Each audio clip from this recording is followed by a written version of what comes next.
We were in there and we were talking. I was talking to Brigade, trying to sort through the communication issues that we were having on the ground and with the guys in the air as well. And then I remember hearing over the radio, we got 4 more. We have a Moscow situation. We need second up. And I wrote, the last thing I wrote to Brigade was, they get hit IED, we got to go. As we were coming in, I remember seeing the smoke out there and some bullets pass underneath our helicopter by our feet. And we maneuvered the aircraft around a little bit. And when Gaddis looked out, you can tell him what you saw.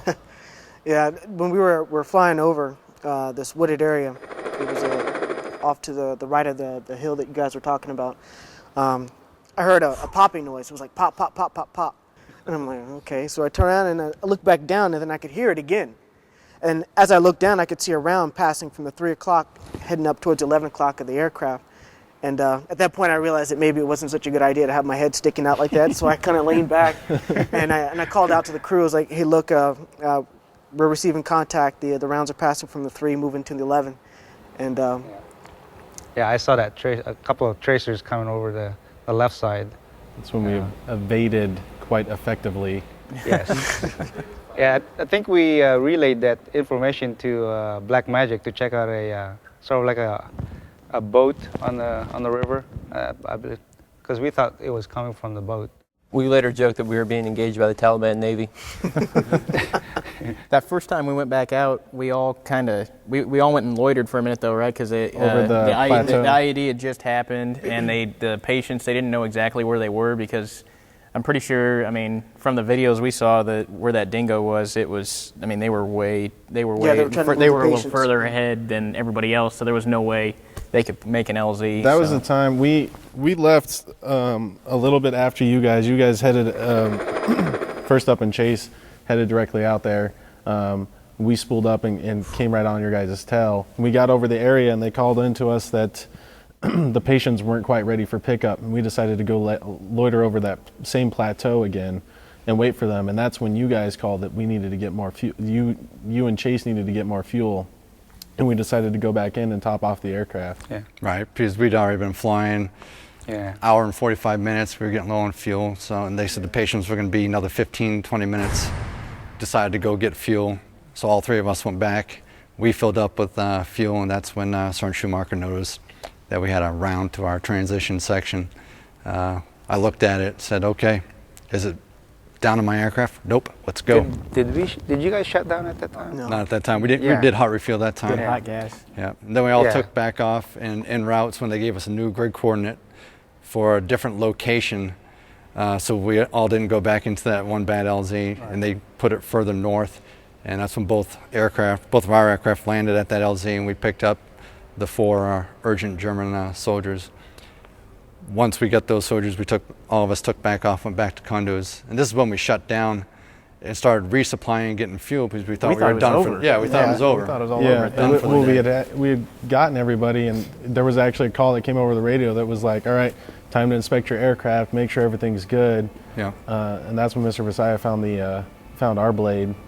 Hole in your blade, a hole in our Black Magic's blade, and a hole in our transition. And right as we found those, it came over the radio. Yeah, then that call came in for another dingo that just hit an IED, and then we had 4 more urgent patients. So I was like, okay guys, let's go. Everyone spool up again, we're headed back. And we headed back to that same LZ that we just picked those 4 up from before, landed there, picked 4 more up, and then we headed back to Kunduz, dropped patients off, shut down, and did the same thing, resupply, fuel, checked our aircraft for damage, and prayed that we were done. That was it. That was it. Wound up being the last one for their sake. But I still believe that battle went on until the middle of the night. Just no one else got hurt. Like 8 to 10 hours. So that one lasted. Yeah. That's the first time I've ever seen non-American soldiers and American soldiers work so well with each other. Those guys on the ground, the German soldiers, did such an amazing job. Protecting us as we were coming into the LZ and holding off over 200 Taliban that they were fighting that day. Black Magic saving our crew on 2 or 3 occasions from the enemy, and just how it went from a big mess to everything working out like a symphony. It was just perfect how everything worked together, and you know, like very professional. And I guess one of the things that I always remember is I remember when your guys' crew was out and we were sitting there at Redcon 1 waiting to go and just hearing everything that was going on outside the wire and knowing that it's bad, it's pretty bad out there. And we were, you know, when we actually, you know, it was our turn to go out, you know, you really didn't think about it. The only thing that you could think about at that point was just getting to those soldiers and getting them, you know, back to the hospital. And your whole personal safety just goes out the window at that point because, like you said, you just go into, I got to get these soldiers and treat them. And like I said, it was just one of those weird days. I mean, you can go out on several missions and have something like this happen, and you don't think about what's going on. You just focus on the mission at the time. Yeah, you don't have time to be scared because they don't have time to be scared. They're out there in it right now. So I think that's what drives us to go and pick up these guys. They're on the ground actually seeing this stuff face to face, and if they're hurt, there's never a doubt in anyone's mind on any medevac crew that we're not going to go because, hey, there's bullets. No, we're going. And I don't think I've ever heard anyone say, no, I'm too scared to go. Because medevac is what we do. It's our job. We're coming to get you if you're hurt, no matter what. Another day in the office. Not quite an office.